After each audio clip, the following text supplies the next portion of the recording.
Hello, welcome to PODnas. This is a sports show with some Southern and Cajun flair. I'm Daniel Hawks. That's Jarrett Roser. Today, we are going to go over the 2025 LSU schedule. It's only a couple weeks away. Kickoff is here. I'm getting excited.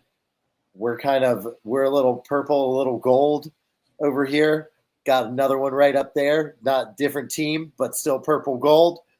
I'm excited. I'm ready for this football season. How are you doing, Jarrett? What's up? Yeah, I'm good, man. I started August with a lot of leftover summer stuff and preseason content and just projects trying to get off the ground. You kind of mentioned it a little bit at the end of last episode with the new Louisiana Universal website, all that stuff. But essentially, when August hit, my initial feeling was kind of, man, I really could have used another couple weeks of summer. But now, a couple weeks into August, the excitement is really kind of fully taking over for this football season, and greatly looking forward to kicking this thing off with, Nichols will be here in a week. They kick off that early week 0. They have a game, and then August 30th with LSU and Tulane and the Cajuns and everybody else. Yeah. And that is going to be, I think, there's so many good football games on that first, the week 1, not week 0. There is a good game on week 0. It's that Kansas State, Iowa State game, but you're great too. Week 0, no one's overlooking you. You totally count. We are. But if there's a preseason, that is like the preseason of college football right there. Yeah. But what we're going to do is we're going to kind of go into not all of the entire football schedule, but just LSU. We're going to hit through every single one of their games, kind of give a little bit of a breakdown as we see it right now, and give a little prediction. Excuse me. I'm super excited to kind of get into this team because there's so much hype around this LSU team, and also a lot of question marks with the way that some stuff ended last year, or, some of the trials that this team kind of went through last year, actually the last couple seasons, coupled with, Brian Kelly's now in his 4th year. Is this the year where that is finally going to take that leap? There's a lot of stuff, a lot of interesting storylines going into this LSU season, both locally and nationally. Yeah, absolutely. This is a program where when we went into season 3 last year with Brian Kelly, everyone was talking about the success of past football coaches or current, baseball and women's basketball coaches, and winning the expectation to be competing for national championships within those first couple of years at the helm because of just sort of the talent component and the passion and investment and resource and all those things at LSU. And so for them to have had their stumbles at times last year for what was a good team last year and fall short of some of the hype of, hey, can we go compete for a national championship in 2024? Every year you don't go at least make the playoffs, it just ratchets up that level of pressure and attention on things. And this year, with the amount that was invested into the transfer portal this winter, it just takes it up another notch once again. It's Garrett Nussmeier's final season in Baton Rouge and so on and so forth. And so with an expanded playoff field of 12 and all of those other factors in play, people want to see the Tigers playing, into January and potentially a little bit further. It is not going to be easy for the Tigers. They have the 11th hardest strength of schedule in the country. So let's kind of get into it. We're going to go game by game. I'll give you a win, where it is, and then we'll kind of just talk about it. Starting with week 1. Again, LSU has opted out of playing a loosey-goosey first game, and they are going to Clemson, fake Death Valley. It is going to be on August 30th on ABC at 6:30.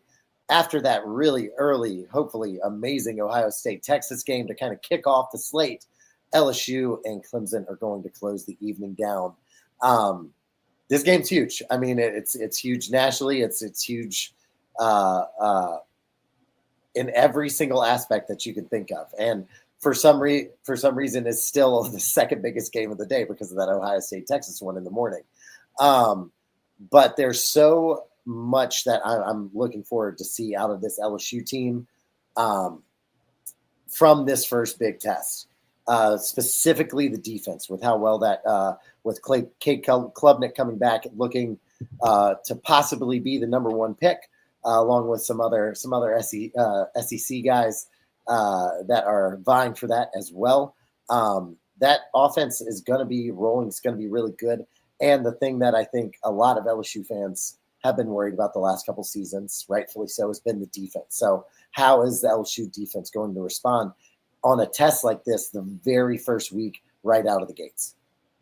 This game to me is the toughest matchup for LSU the entire season. And obviously some of the preseason rankings bear that out, where this is in the new AP preseason poll, Clemson as number 4, LSU as number 9. And all offseason looking at this, as much as the SEC schedule is always a gauntlet, having to go to Clemson, Brian Kelly's Death Valley Jr., you called, fake Death Valley. The Clemson fans. It's fake Death Valley. The Clemson fans it's not the real Death Valley. The Clemson fans are really enjoying hearing all of that banter from down this direction. But you have to start off the season with your toughest challenge. And as much as, particularly in the modern era, you can afford to drop a game or two somewhere along the way and still make it into the playoffs if you have a schedule as tough as LSU's schedule is every single year. The fact that you haven't won a season opener since 2019 continues to be such a talking point around this LSU program. And so if you go up to Clemson and drop that game, as great as LSU has responded to some of those early season losses in recent years and still gone on to 10-win seasons and all of that, it just gets tougher and tougher every year to start off in that 0-1 hole and not let that the first game of the season can be such a swing point for just the vibes that you're either building off of or building back from. Perfect example of that. I think it was last year, Florida State. Yeah. I don't think Florida State was as bad as, and maybe they were, but that losing that first game to Georgia Tech, it just kind of seemed like every time I watched Florida State after that, they had this like stink on them, this like stench that they couldn't get rid of. They didn't know how. Not saying that all stemmed from not being able to beat Georgia Tech in that opener, but it kind of stemmed from not being Georgia Tech in that opener. Every week is a new week, but momentum can be very real over the course of the season, especially when you're talking about teenagers and early 20-something-year-olds and just trying to shake off and block out noise and all of those things in the again, I keep saying modern era for different reasons, and I'm going to try and stop, but we talked about the modern era of the playoffs and whatnot, but the modern era of college sports and the amount of attention that's there, the amount of social media that's there, the fanfare of not just, the random fans out and about, but the fans on campus that these guys are interacting with every day, and like the goofy nonsense that may come their way, whether pro or con, going to class on a given day.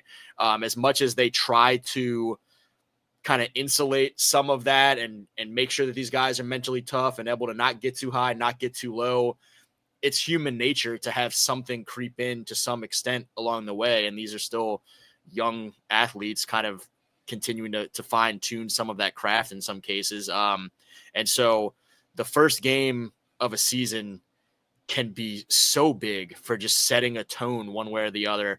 And I'm really nervous about this game. All of that to say that I am extremely nervous about this game. It's something we haven't really talked about much, but I also just keep looking up at some of my notes up here. And one of the things we haven't talked about is Harold Perkins coming back. How is his recovery from that injury? Does it seem like he kind of looks like he's back? Because we're talking about how hard this is with Harold Perkins at full strength and Weeks.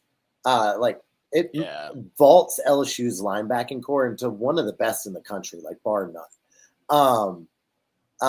So I'm just wondering how are they feeling about and if you've talked to him or been around him at all, how's he feeling about this upcoming season?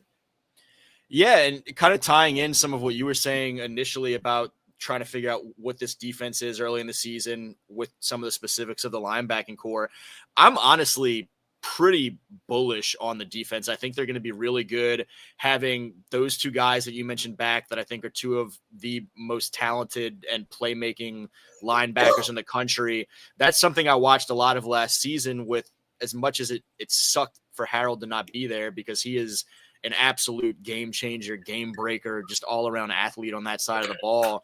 His absence really enabled Witt to bloom and blossom into the guy in the middle of that defense in so many ways. And now you get Harold back, and you know you can rely on Witt there and sort of more of the traditional linebacker role and do some different things with Harold alongside of him and play some more star and all of those things. And so I think that's a great dynamic for those two in particular.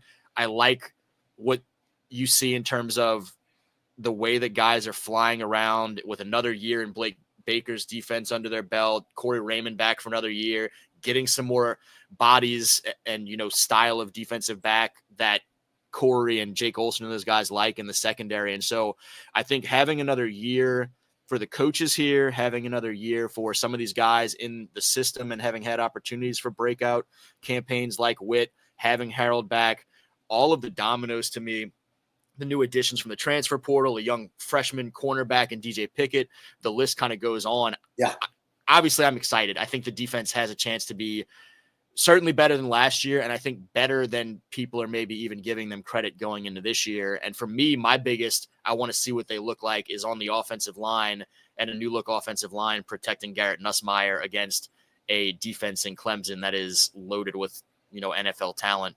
And so that's kind of my man. If these guys can take care of business, this can be a special week and a start to a special season. Yeah, absolutely. So, and we didn't even touch either of the quarterbacks. That's how many storylines are running through this game. I feel like we've touched on Nuss so much, though. So let's go ahead and pick this game, because we got 11 more to do. And we did 10 minutes on the first game. And they won't all be this long. This is just such a tone-setting game, Absolutely. obviously. 1,000. I've got a lot to say about that Southeastern game. Okay, having attended both universities, I've got many things. Anyway, yeah, go ahead. Let's go ahead and pick this game. I think LSU is gonna break this. I think LSU is gonna win. I'm giving them a W. I don't think it's going to be a pretty game. I feel like we could spend a quarter, maybe a quarter and a half, maybe even an entire half of both these teams trying to figure their ish out. But I mean, that is kind of what the first game usually is. And when the first game is versus such a higher opponent, I expect that kind of figuring out time maybe to take a little bit more, because you're going against first teams, not the backups. Usually would happen. But I'm going to go LSU wins. I think Nussmeier sets the tone for a Heisman winning season with this first win at Clemson. I hope you're right. The closer we get to the game, and maybe it's just general anxiety, the less confident I get. And also, while Nuss seems to be all right coming back from last week's kind of scare with that knee and whatnot, that is now added into the back of my head and concern there behind, again, an offensive line with a lot of new faces. That I think there's a lot of talent there, but you're still watching that group trying to gel over the course of this fall camp, and they have to start the season with one of the better, if not the top defensive line groups and, defensive fronts they'll have to play. And they've got to go on the road to do it, a true road game at Clemson, not even one of these neutral site dynamics. And so sadly, I have LSU starting the season with a loss again, extending that streak. This man. And I hate it so much, because again, I think the tone that gets set there, you have to then suddenly deal with, despite the fact that it just happens to be, to me, the toughest matchup is the first matchup. And you could very easily drop that, go 11-1 and still be, in conference championship and national championship contention. But I just hate this matchup as the first one. Yeah, it's going to be tough. Listen, I'm going to be the optimist here. Unlike Saints and Pelicans news, I am the eternal LSU optimist.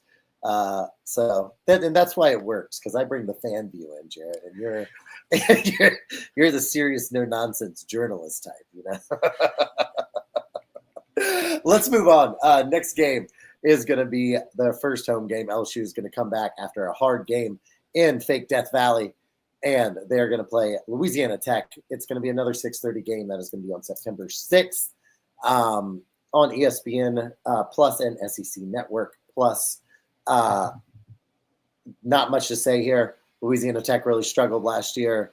LSU could either be setting the tone for a monster run or be really pissed off that they lost. Either way, I don't think it looks good for Louisiana Tech, and I'm going to go ahead and give them a W. Not too much I need to go into with that. Yeah, I'm not nervous about this game comparatively to that Clemson trip. All respect to Sonny Cumbie and company up there in Ruston. Always a pleasure running into Coach Sonny and to have had the opportunity to cover the Bulldogs for a couple years up there when I was at the News Star. But this is one that LSU should start their, either way, whatever happens in Clemson, they should start their home schedule on the right foot with a win here. Yeah. And next up, we don't need to linger on it. Next up, because LSU's schedule is redonkulous. Next game is another huge game. Florida is coming to LSU Saturday, September 13th. It's another 6:30 game, going to be over on ABC, so it'll be that night game, that main night game again. And LSU's schedule is a gauntlet this year. This is an actual gauntlet. If they can make it through this, then there's just no, if they make it through this with 2 or less losses, then there's no way they're not going to be the favorite going into the playoffs. Their schedule is absolutely ridiculous.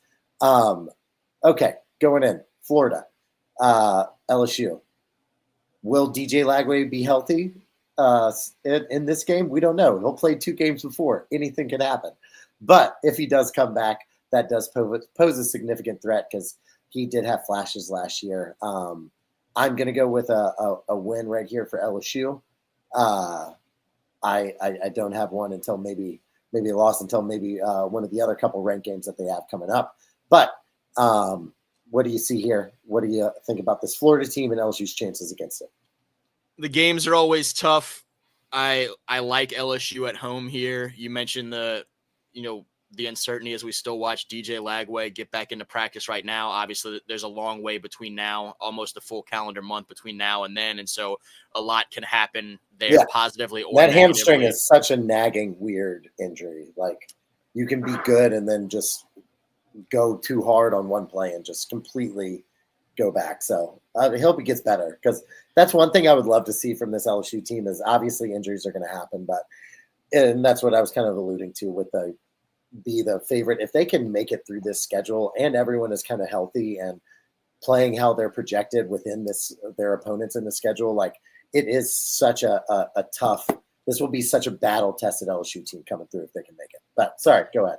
Oh, and this has become unofficially DJ Lagway week on the channel, because Sam and I shouted him out a happy birthday yesterday. Actually, yesterday was his birthday. And so happy birthday week to DJ. He and his family have always been great through the recruiting trail and whatnot. But regardless of kind of where he is and when he gets back and where he is in his rhythm, and hopefully he is back healthy and can be up to his full potential here this season for the Gators, is obviously a super talented young man. But coming to Baton Rouge, to Death Valley, where regardless of how tough and hard fought these games have been through the years, LSU has now won the past 3 home games in the series and has a great history of winning most of these games at home, even when Florida is a higher ranked team. And so last year, LSU was in great position until the wheels came all the way off in a hurry in the third quarter. And so I think at home, hopefully avoiding that type of a disastrous string of series, that you can take care of business against the Gators and make it 4 straight in Baton Rouge in this series. Yeah, 1,000%. I also am kind of interested on Florida season to see Billy Napier being slightly on the hot seat. Had a really strong finish to the season last year, kind of starting with the the LSU victory. Yeah. But I don't think this is what they're expecting or used to, the fan base at Florida. I think they want a little bit more. So it'll be very kind of interesting to see. It's always interesting to me when a coach is kind of coaching for their job, how they kind of respond to that. So that'll be a kind of interesting storyline to look at with this Florida team. The Florida fan base and also historically the Florida administration are not particularly forgiving to extended mediocrity and, giving coaches time to get things right. And so things can get hostile there in a hurry, obviously. And I'm not going to continue to shout out every quarterback and coach and whatnot along the way, but obviously Billy and a lot of that staff who spent time in Lafayette, ton of respect for those guys. Love them to death. Think they do a great job and wish them all the best. But if I'm doing predictions here as we are, I'm taking LSU with a win on the 13th of September. Absolutely. Let's go to week number 5.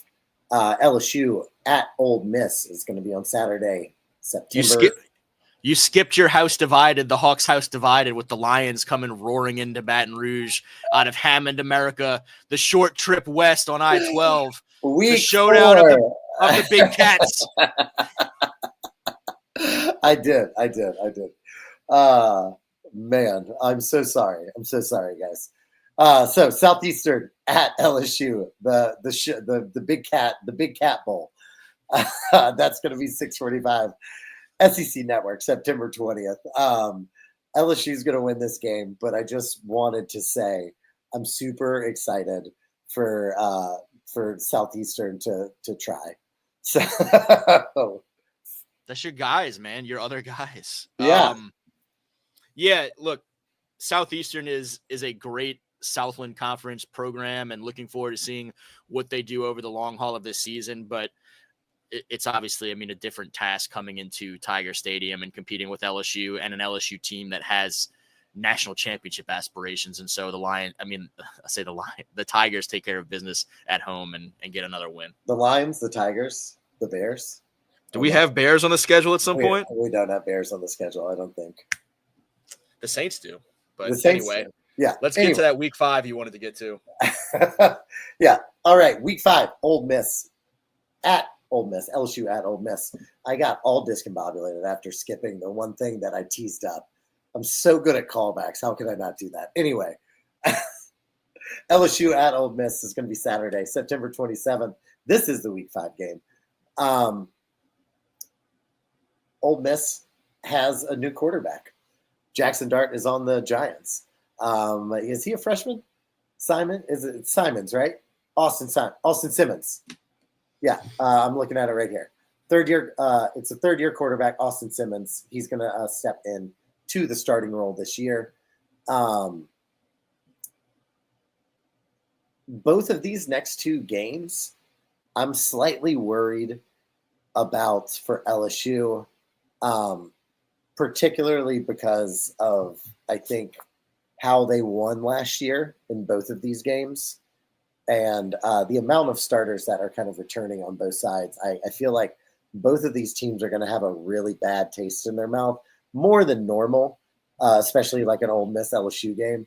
But the way that Ole Miss kind of just let that game slip away last year, I think kind of still stays with them. And I'm actually going to go with Ole Miss taking away, giving LSU their first loss.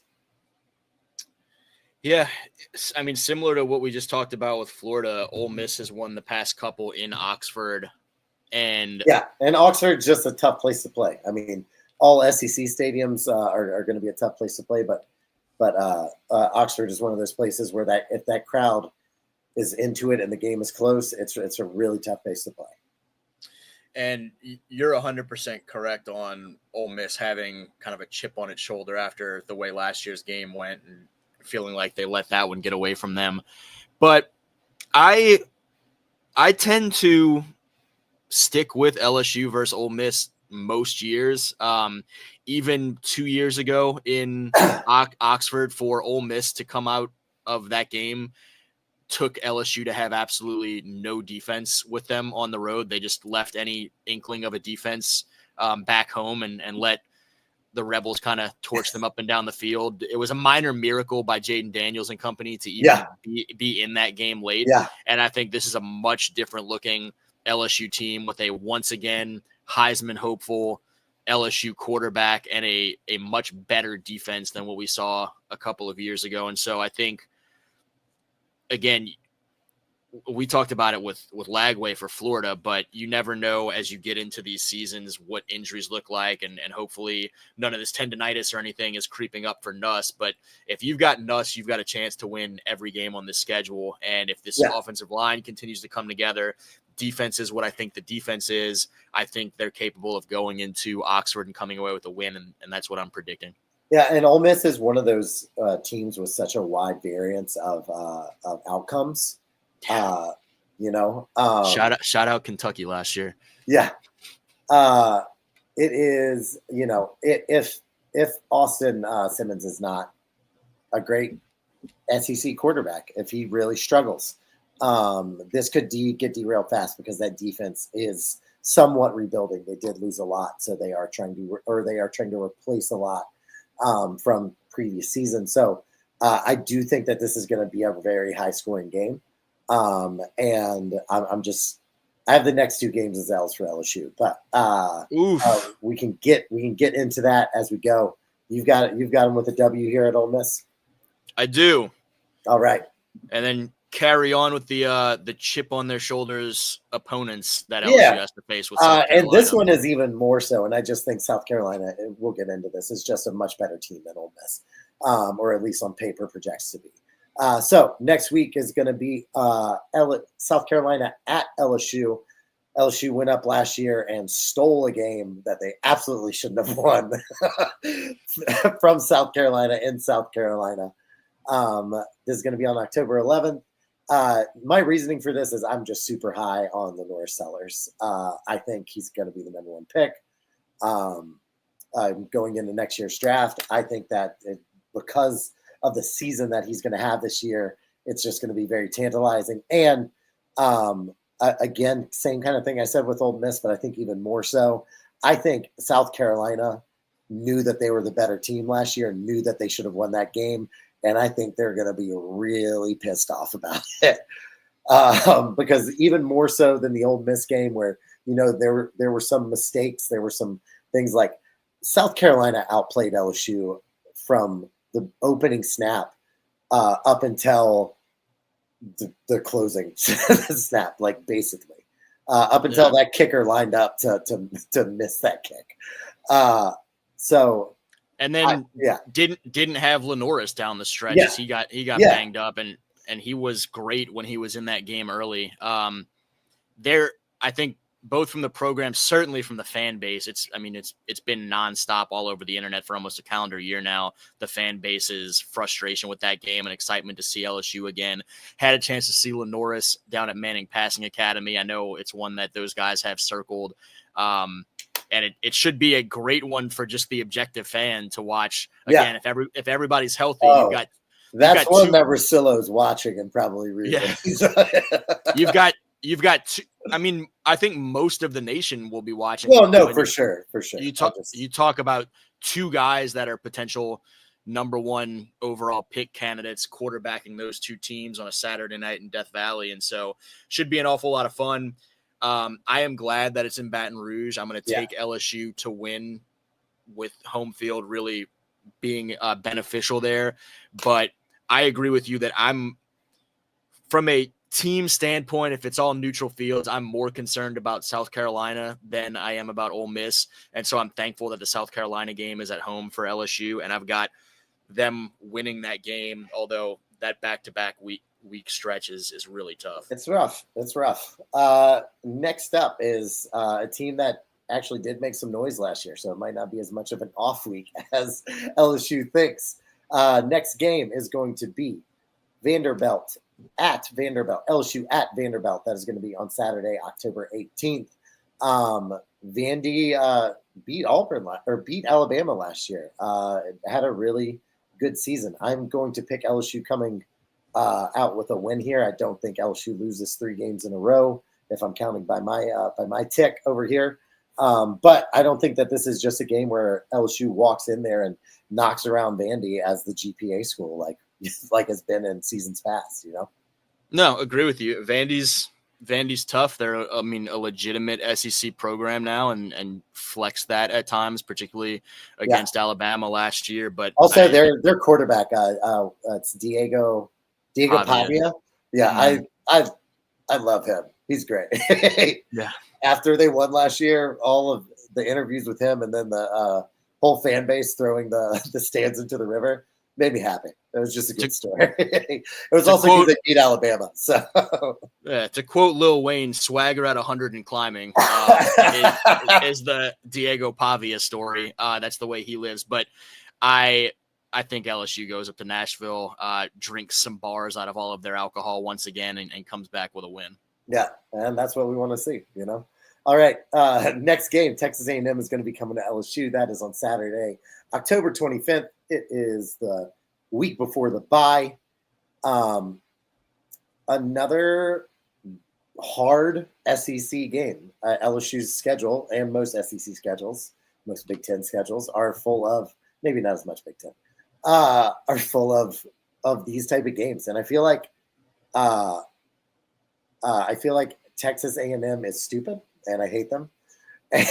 And I hope that they are I hope they suck at football. That's all I hope. There you go. They probably won't. Marcel Reed is pretty dope. He's their quarterback. I don't know. Oh, wait. Never mind. I do like one player on their team. He's a wide receiver. His name is Kevin Concepcion. Yeah, your guy from NC State. I didn't know. I forgot about that until I just looked up. Outside of Kevin, I hope everyone else on that team sucks at football and that they're not ranked by the time we get here, but they probably will be, and it'll be a tough game. But I do think LSU is going to come out with a win versus A&M. This is kind of the flip side of what we talked about with Ole Miss and South Carolina, where LSU, not unlike, I guess, kind of what I talked about Florida, LSU feels like they let something get away from them last year. A couple of moments that really spiraled things away, where they were in control of that game in College Station until midway through the third quarter. And so now the opportunity to have this game at home, have another shot at the Aggies.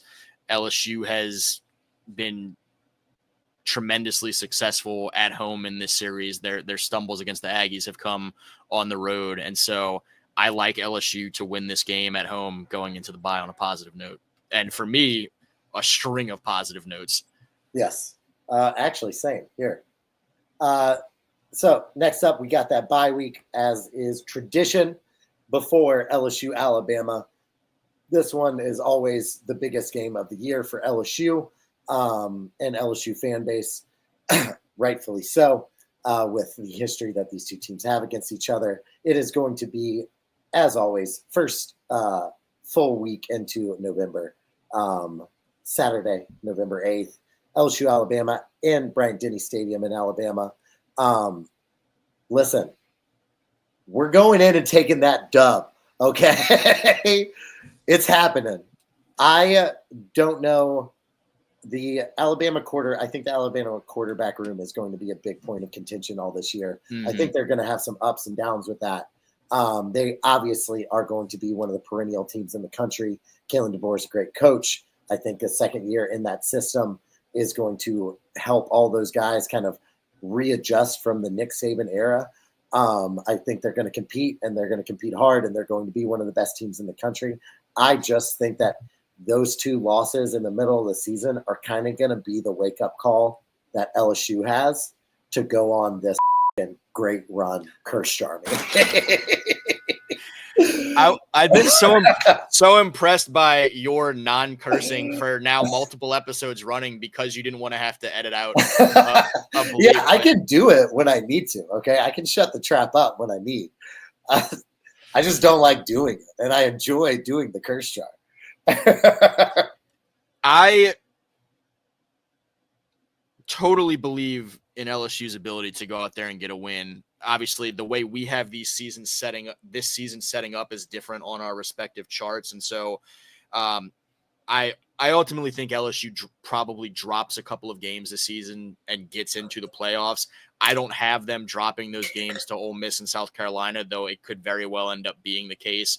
And so I have them on the road here, losing to Alabama. I think it's going to be a battle, as it always is. It's going to be close, come down to something here or there. And, I'm giving the benefit to the home team and the Tide and Ty Simpson and company at quarterback being good enough to pull something out there for another playoff hopeful team, giving them the benefit of the doubt the same way I did LSU in some games earlier, like that South Carolina. Yeah, absolutely. And that 1000% could happen. Obviously. I agree. I'm feeling the juice, I agree. The flip side, I won't be at all surprised if they beat Alabama but stumble against South Carolina or whatever the case may be. I think the schedule is too brutal to have a team with some lingering question marks go sweep it, but that they're going to be good enough to win any game on the calendar. They just will let one or two get away. And listen, as a LSU fan, and I'm sure the program, and I'm sure everyone wants to get one of those 4 byes, it would be really, really, really cool to see a home playoff game in Baton Rouge in November. That would be really cool to see. I would be watching with bated breath. I'll let you know that. Absolutely. So I don't know what I thought you were going to circle back to Southeastern again. And as a guy that went to both LSU and Southeastern, it would be incredible for a home game in the playoffs in Tiger Stadium that both sides of me could want to go to. While I was at Southeastern, I went to more LSU games that year than Southeastern. So anyway, let's go. Next up, Arkansas at LSU, Saturday, November 15th. Razorbacks finished 7-6 last year. It was a little bit of a rebuilding year. I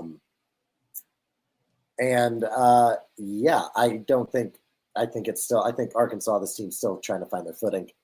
Not much more than that. I don't think they're going to be able to really keep up with LSU's players, their offensive productivity.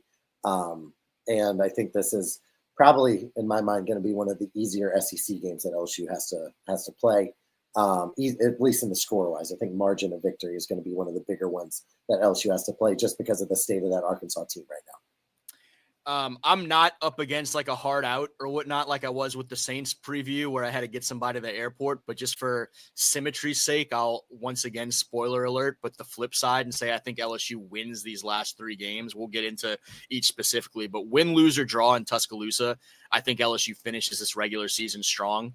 Arkansas, to me, is always a challenge for the Tigers. I mean, the road teams win those games. Often these teams beat each other up, have ugly affairs pretty much year in and year out. And so you can never take it lightly. But I think this LSU team, again, win, lose, or draw in Tuscaloosa, comes home and takes care of business against the Hogs. Absolutely. And we'll just roll right into Western Kentucky. Again, any of these teams that are coming in and getting a paycheck from LSU, we're picking LSU. So God bless the Hilltoppers, but, we'll move on to this last game of the season. My only LSU game of the year, I'm going to come in for it. Obviously, it's right after Thanksgiving. It is LSU, or I'm sorry, it's not. It's not in Tiger Stadium this year. I was like, in Oklahoma. I'm going to Norman. Now you have to do it because it's on the internet. I know. But, if only Chet and John are watching this, then it really doesn't matter. I lie to them all the time. Not all the time. Louisiana State University at Oklahoma University. It's going to be on the Saturday after Thanksgiving. Last regular season game. Oklahoma's 18 to start the season. I think they're going to maybe hover around that or unranked most of the season. I think LSU's going to get a win. I think LSU's in that separated tier this year. Which kind of happens on those special years, and LSU has not had consistently, but they are a consistent team that shows up there. So I think this is no different. OU, I think, is still trying to replace Lincoln Riley and has not kind of found that yet. Same kind of Not the same with Arkansas. I think Oklahoma's a better team, but I think the outcome's going to be the same. I think LSU is going to roll in Norman. This is certainly a game that it could end up being a situation where LSU is a 1-loss or 2-loss team and you're feeling good heading into the playoff picture, and then you go up to Oklahoma for the first time and really tick me off by dropping one to end the regular season. That's not the way I see it going. It is certainly something that I know that week I'll be worried about. But I think LSU, as you said, is the better team. And I think watching the way that they beat up on Oklahoma this past year gave me that much more confidence in their ability to go up there and take care of business with what I think is going to be a better LSU team this year in 25. And so, as I said before, I've got them going there and winning. Hey, that's the way it rolls. We got there different ways, but we are the same. Once again, Saints and LSU both have the same projected record, both at 10-2. We'll see if we're wrong, we're right, or the great thing is one of us could be completely right and the other be 80% wrong. 7, whatever that is. Which obviously the likeliest outcome here is that we each correctly picked one of those losses and split it. But as much as we talked about that Saints schedule and you feel like the Saints are the underdog in every game and which games are kind of winnable, LSU is capable of winning every game on this schedule. And it's just a matter of making sure that you don't let more than 1 or 2 slip away, because this is a team that is playoff caliber this year and can play with anybody in the country, we feel, going into the season. And so just be as consistent as you can be, play up to your potential every Saturday. And we're talking about a long season and an opportunity to compete for a natty. Yeah.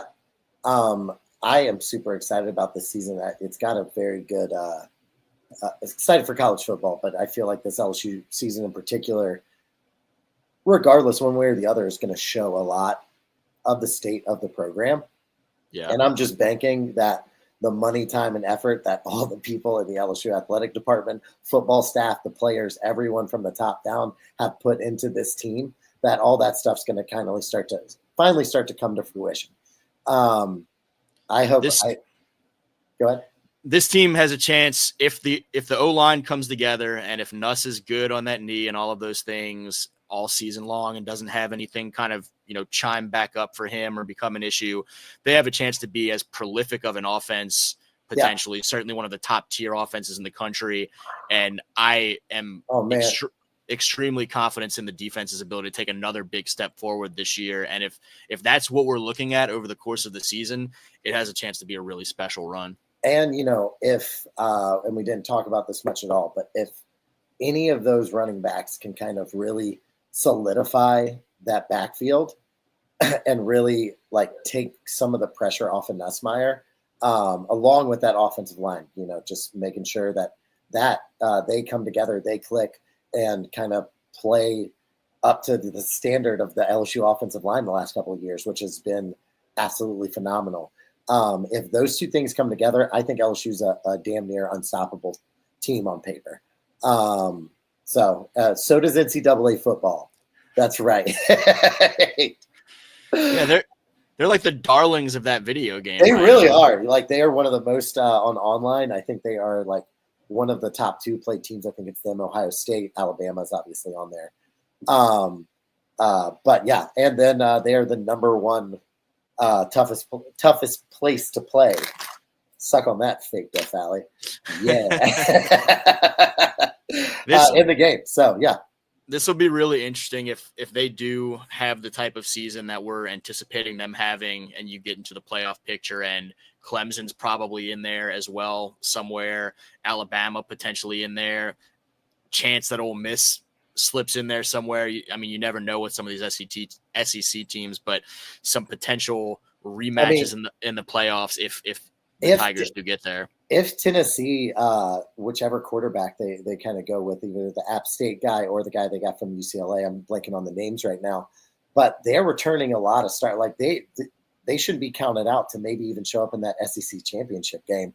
And there are, I feel like in the SEC more this year than normal.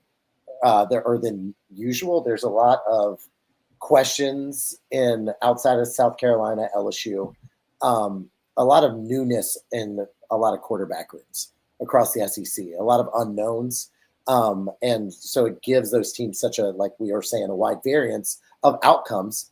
But if the kid from Ole Miss is a star, like that vaults Ole Miss up into a much better team. Same thing with Tennessee. So the SEC, and obviously, I forgot about Arch Manning. I keep forgetting Texas is in the SEC. Yeah. Texas should be all right. But even still with Arch Manning, we're expecting him to be great because of his pedigree, but we haven't seen a lot of on-the-field stuff. We've seen a couple flashes, but we haven't seen a full season of it. So there are, for a lot of teams in the SEC, as opposed to like over in the Big 12 or even Big 10 right now, where there are a lot of quarterbacks that have kind of been stationed in their positions for at least a year or two.